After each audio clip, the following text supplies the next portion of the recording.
When I was around 8 years old, this was in Nova Scotia. We grew up in Cape Breton, and I was around 8 years old, and I first heard the word God. And I was outside playing, and the person said to me that God lives up in the sky. So I said, "Oh, really? You know, what does that mean?"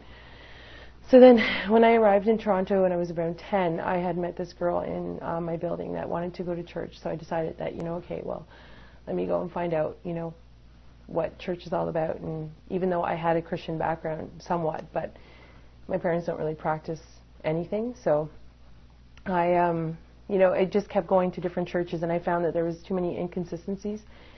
So I always had that need, to learn, to know about my Creator, if there was a Creator. So when I was around 24 years old, I was in school, and I had met this young man, and I also had met, he was a Muslim actually, but he wasn't a practicing Muslim. So I also had met a girl in my class that was wearing full hijab like myself, and she had a face covering on. So I had asked her, why does she wear that on her face? And it looked so strange to me, right? So I said, well, can you tell me why you wear that? And she had explained to me that in Islam, the beauty of a woman, a Muslim woman, is something that is so honored and respected that we don't share it with everybody, so we conceal it. And it's also, backed up from the Quran that Muslim women have to cover.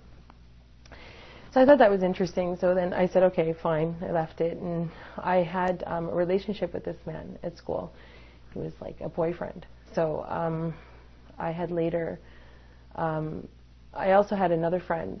I'm not going to mention his name, but he was an Arab and he was Christian, and he thought, I guess at the time, that I was going to convert to Islam because I had this boyfriend, and even though I had no interest really about Islam, right? So he actually prompted me to learn about Islam, because he used to bring, he used to work at this gas station close to my neighborhood, and he used to bring me information protesting, going completely against Islam, saying that Muslim women are, I guess I should be honest and say exactly what he said, that are whores, and that they're allowed to have more than one man, right? And this is actually coming from the Quran, he said.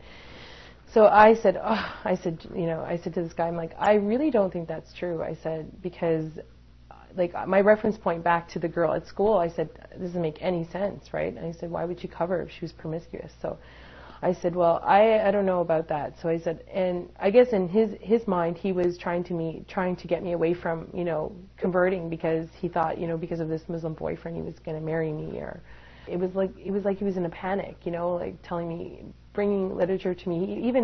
He would bring literature to my mother at the store and pass it up to my mother. So I said, I don't even want to read this. I said, I'm not interested in anything about this. So I just said, I got fed up, and that made me interested. So I decided to go to the mosque and find out about what Islam was. And to be honest, I didn't really find out too much from there. And I thought, from what I did learn, that he was wrong. There was nothing in the Quran that stated that Muslim women are allowed to be promiscuous in any way. So I thought my journey ended. But it didn't. It actually just begun from there. So I went back, and I later found out that I was pregnant for the Muslim guy at school, and but he had left me. So I was now 5 months pregnant, and I was on the subway going to this new school. And from there, I looked up. I was sitting on the subway, and I looked up, and I saw Salia, the girl that I had met with the full hijab at school before. And I'm like, oh, I said, hi, how are you? And she's like, fine. And I said, where are you going? And she's like, well, I'm going to this new school. And I said, well, what one? It just so happened that we were both going to the same school now. We became very good friends, and I learned a lot about Islam from her. And it was never, I wasn't really, before going to the masjid or the mosque and inquiring for myself.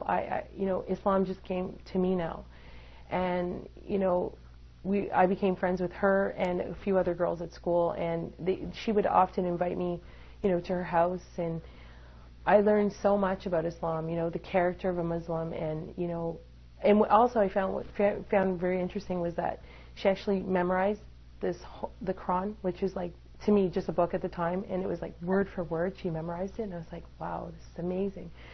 So I wanted to know, like, what was in this book? You know, what was so amazing about a book that someone would memorize word for word?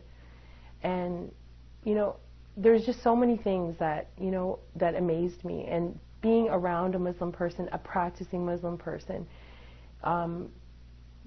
do you see the beauty of Islam? And I don't know how to sum that up or give you one particular point, but I would go to her home and I would see how she would interact, how she would dress, how she would eat, even how she prayed. I mean, I was out with them numerous times where she would, you know, say, oh, Crystal, you know what, I have to go pray. I have to find a place to pray. I found that amazing. Like, you're just going to stop and it was winter time, you know, freezing, you know, and they were just